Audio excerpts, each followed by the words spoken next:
Tedder Karnak, la migration, les migrants, c'est un sujet au cœur de l'actualité depuis plusieurs mois avec ce week-end encore un naufrage qui a fait près de 40 morts, dont beaucoup d'enfants en mer Égée. Qu'est-ce qui vous a attiré vers cette problématique? Évidemment, c'est vrai que l'année 2015 a été terrible par rapport à ça. Je crois qu'on dépassait 1 million de migrants en Europe sur l'année. Donc, et tous ces drames, jusqu'à encore maintenant, tous ces drames.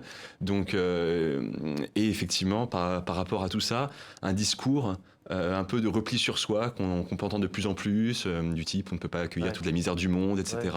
De protection d'un certain confort.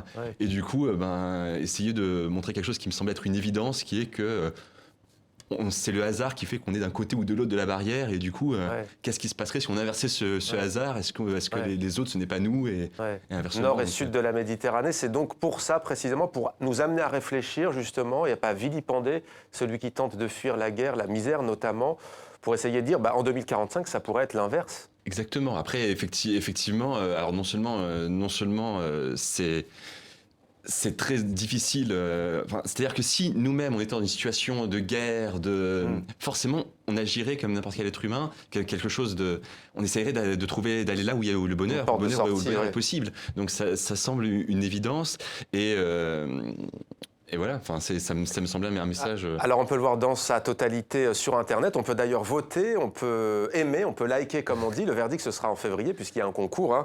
C'est sur le site Internet du festival Nikon. Donc, pourquoi la Tunisie au fait? Parce que des migrants européens qui fuient vers l'Afrique, certes, c'est une porte d'entrée, certes, c'est symbolique, mais pourquoi? Alors, effectivement, la première chose, c'est s'il y avait un problème au niveau de toute l'Europe, un problème dramatique, humanitaire, les Européens iraient fuir dans des pays pas trop lointains, donc pourquoi pas le Maghreb.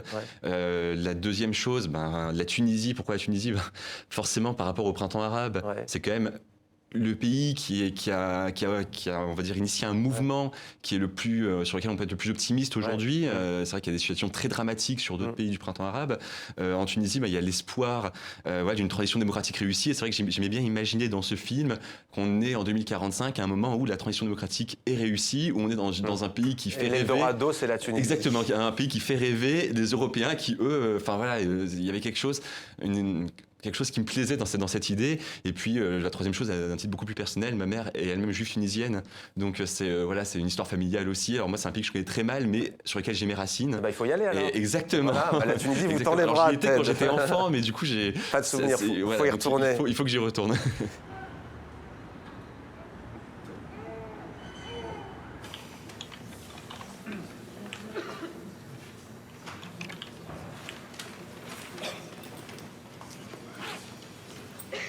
Je suis désolée, je peux rien faire.